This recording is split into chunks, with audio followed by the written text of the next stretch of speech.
नमस्कार साहब। आज मैं डॉक्टर विशेष कुमार आपको हेपेटाइटिस सी के बारे में बताऊंगा। कुछ बातें बताऊंगा जिससे कि आपको हेपेटाइटिस सी से जो होने वाली सावधानियां हैं, आप उन सावधानियों को किस तरह से रखें और किस तरह से आप इसको हेपेटाइटिस सी को फैलने से रोक सकते हैं। देखिए, जिस स्थान पर मेरा क्लिनिक है वो गांव भैंसोड़ा गांव है, गुमसानी के पास, जिला संभल में लगता है। इस गांव में अधिकतर लोगों को हेपेटाइटिस सी वायरस की बीमारी, बाकी आसपास के इलाके में भी काफ़ी हेपेटाइटिस सी है। यहाँ का कुछ मेन कारण है, यहाँ का जैसे पानी वगैरह जो कुछ शुद्ध नहीं है। इसके साथ साथ और भी कुछ वजह हो सकती हैं जो मैं आपको आज इस वीडियो में आपके साथ शेयर करूँगा, और आप उन तथ्यों का जो भी बातें हैं आप उनको ध्यान से देखिए, ध्यान से सुनिए, और पूरी ही वीडियो को आप पूरी तरीके से देखें और अमल करें। देखिए, हेपेटाइटिस सी क्या होता है। ये हेपेटाइटिस सी एक वायरस है जो शरीर में प्रवेश कर जाता है। इसके साथ प्रवेश करने के बाद ये लीवर में अपनी जगह बनाता है, लीवर में इन्फ्लेमेशन कर देता है। इस कुछ ही दिनों के बाद ये बीमारी जो धीरे धीरे फैलती है। जैसे ही कुछ दिन हो जाते हैं, जब लीवर का कम से कम 40% 50% इन्फ्लेमेशन हो जाता है या इसको घेर लेता है, तब व्यक्ति को महसूस होने लगता है कि हाँ, मुझ में कुछ बीमारियां हैं। उसको जी हमेशा मितलाएगा, उल्टी सी महसूस होगी, भूख कम लगेगी, और ऊपर पेट के ऊपरी हिस्से में दिल के पास, पसलियों के पास में हल्का सा दर्द भी महसूस होगा। इसके साथ साथ जो पेशेंट होता है उसमें काफ़ी कमजोरी सी महसूस होने लगती है, वीकनेस होने लगती है, कम काम करने पे भी अधिक थकान महसूस होती है, और उसका जो पल्स रेट होता है वो काफ़ी नीचे धीरे धीरे आ जाता है। यदि वह व्यक्ति लेट जाए, थोड़ा सा काम करने के बाद लेट जाए, तो उसको नींद बहुत अधिक मात्रा में आती है। तो उसका जो शरीर है स्वयं भारी भारी सा लगने लगता है, भारीपन सा लगने लगता है, हाथों में भी ऐसा लगता है कि बहुत काफ़ी भारी से हो गए। और इसके साथ साथ धीरे धीरे, वैसे मैंने अपनी जनरल प्रैक्टिस में देखा, कुछ महिलाओं में और कुछ पुरुषों में उनके जो आंखों के ये जो घेरे होते हैं काफ़ी काले काले से हो जाते हैं, चेहरे के ये भी निशान काले हो जाते हैं, और हाथों में हल्का पीलापन सा महसूस होने लगता है। यदि आपको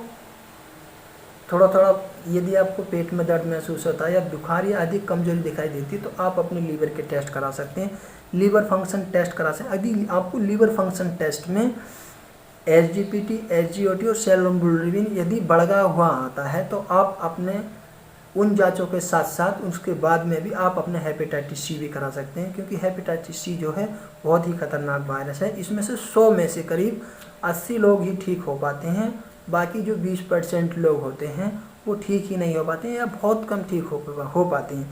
यदि ये वायरस आपके शरीर में, इस वायरस की काउंटिंग होती है, यदि आपके शरीर में ये वायरस 20,000 से ऊपर पहुंच जाएंगे, 20,000 से इनकी संख्या ज़्यादा हो जाएगी, तब ये वायरस जो है आपका पॉजिटिव आएगा। यदि 20,000 से इनके वायरसों की संख्या कम है, तब ये आपका जो टेस्ट है निगेटिव आएगा, तब आपको हेपेटाइटिस सी नहीं माना जाएगा। लेकिन इस वायरस की संख्या 20,000 से लेकर 5 लाख, 7 लाख, 8 लाख तक हो जाती है। इसके साथ साथ देखिए, ये फैलता किस तरीके से, बहुत सी ऐसी भ्रांतियाँ लोगों के मन में हैं। देखिए, ये फैलता कैसे। देखिए, यदि आप 1990 से पहले ये बीमारी भारत के अंदर नहीं देखी गई थी। 1990 के बाद में ये बीमारी जो है कुछ लोगों में देखी गई, जिनका जो ब्लड ट्रांसफ़र हुआ है, या किसी व्यक्ति को ब्लड चढ़ा है, उसे भी ये बीमारी हो सकती है। क्योंकि हो सकता है जिस व्यक्ति का ब्लड चढ़ा है उस व्यक्ति को काला पीलिया हो।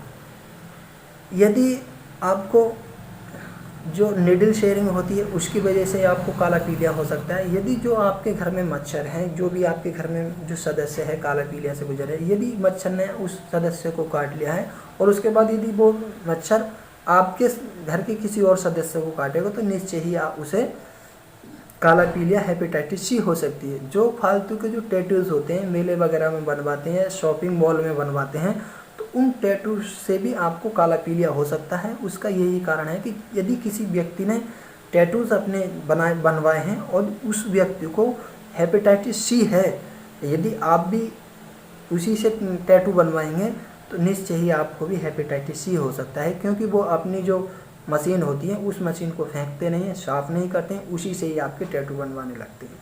तो इसीलिए आप इस चीज़ों से भी दूर रहें।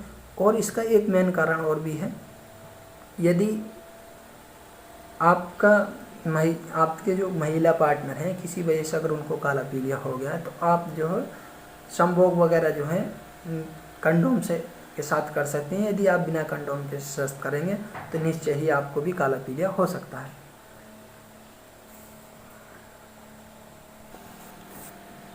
अब इस बीमारी की कुछ मेडिसिन है। इससे पहले करीब सन 2014 से पहले जो मेडिसिन होती थी वो इंटरफेरेंस नाम का इंजेक्शन चलता था, जो काफ़ी कारगर साबित नहीं हुआ।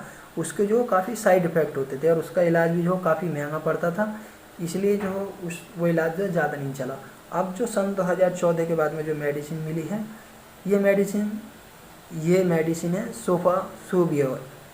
इस मेडिसिन ने जो है सन 2014-10 के बाद में काफ़ी अच्छी क्रांति लाई और काफ़ी अच्छे लोगों में इसके फ़ायदे देखे और काफ़ी अच्छी मात्रा में लोग ठीक हुए।